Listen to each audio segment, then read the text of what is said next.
Alors on nous oppose parfois un discours qui est de dire une direction, c'est son entreprise, elle peut faire ce qu'elle veut, elle peut licencier si elle en a envie. Alors, juste un mot, il est faux de dire qu'une entreprise appartient aux actionnaires.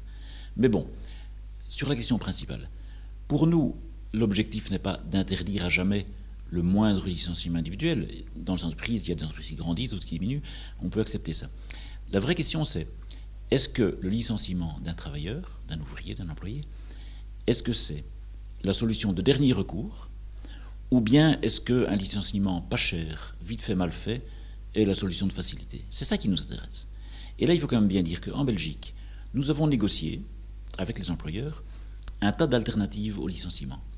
La meilleure, la plus intelligente, évidemment, c'est la réduction collective du temps de travail, mais il y en a d'autres, un peu moins bonnes. Il y a le chômage temporaire qui est encadré, il y a du crédit temps, il y a aussi du crédit temps de crise, etc. Il y a des dizaines de formules qui permettent, quand le carnet de commande est vide, quand la situation est mauvaise, de dire « Ok, on doit diminuer un peu le volume de travail, mais on va licencier personne ».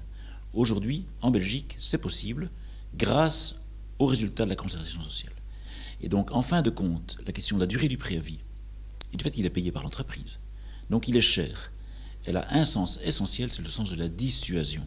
Il faut que le préavis soit suffisamment cher pour celui qui le décide, pas pour la collectivité, pour que, de fait, le licenciement qui reste légalement possible soit la solution de dernier recours. Et collectivement, c'est la solution la moins chère, la plus intelligente pour la société.